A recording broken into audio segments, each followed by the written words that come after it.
Hello guys, ഞാനിതിപ്പോൾ വീട്ടിൽ പോയി കൊണ്ടിരിക്കുകയാണ് കേട്ടോ. ബസ് ഇറങ്ങിയിട്ട് പൂടൂർ ബസ് കയറി വന്ന് അവിടെ നിന്ന് മലമ്പുഴ ബസ് കയറി അവിടെ നിന്ന് വീട്ടിലേക്ക് വന്നുകൊണ്ടിരിക്കുകയാണ്. അപ്പോൾ അവിടെ വഴിയിലൊക്കെ ഹരിതകർമ്മസേന അവർ ചെടികളൊക്കെ വെച്ച് അതിന് നനയ്ക്കുകയാണ് കേട്ടോ.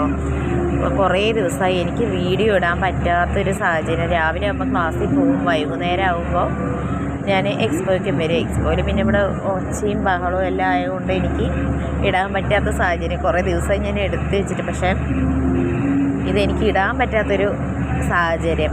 ഇതാണ് ലേഡീസ് ഹോസ്റ്റൽ കേട്ടോ. വിക്ടോറിയ കോളേജിൽ താമസിക്കുന്നില്ലേ, ആ കുട്ടികളുടെ ഹോസ്റ്റലാണിത് കേട്ടോ. ഞങ്ങൾ ചെറുപ്പത്തിൽ ഈ വഴിയൊക്കെ കാണുമ്പോൾ എങ്ങനെയാണെന്ന് വെച്ചാൽ, ചെറുപ്പത്തിൽ ഇതല്ല റോഡ്, ഈ അപ്പുറത്ത് ആ കുഴി കാണുന്നില്ലേ, അതിലൂടെയാണ് ഞങ്ങൾ സ്കൂളിലേക്ക് നടന്ന് പോകുന്ന വഴിയും ഇതൊക്കെ. അപ്പോൾ അതൊക്കെ ഒന്ന് കണ്ടപ്പോൾ കുറേ ദിവസമായി. അല്ലെങ്കിൽ ഞാൻ വണ്ടിയിൽ പെട്ടെന്ന് അങ്ങോട്ട് പോകും, അങ്ങനെ വരും. അപ്പോൾ ഈ ഒന്ന് നടക്കുമ്പോഴല്ലേ, ഈ വഴിയാണ് കേട്ടോ ഉള്ളിലൂടെ മഴ പെയ്താൽ ഫുള്ളും വെള്ളമായിട്ടുണ്ടാവും. ഞങ്ങൾ ആ വെള്ളത്തിൽ കൂടെ ഒക്കെ തുഴഞ്ഞിട്ടാണ് പണ്ട് സ്കൂൾക്ക് പോയിരുന്നത്. അപ്പോൾ ആ ഓർമ്മകളൊക്കെ നിങ്ങളോടൊന്ന് പങ്കുവയ്ക്കാമെന്ന് വിചാരിച്ചു. ഇവിടുന്ന് കുറേ കൂടി പോവാണ്ട് കേട്ടോ വീട്ടിലേക്ക്. അപ്പോൾ ഗായ്സ്, എൻ്റെ വീഡിയോ ഇഷ്ടമായി എനിക്കൊന്ന് സബ്സ്ക്രൈബ് ചെയ്ത് സപ്പോർട്ട് ചെയ്യാൻ മറക്കരുത്. ലൈക്ക് കമൻറ്റൊക്കെ ചെയ്യാം കേട്ടോ.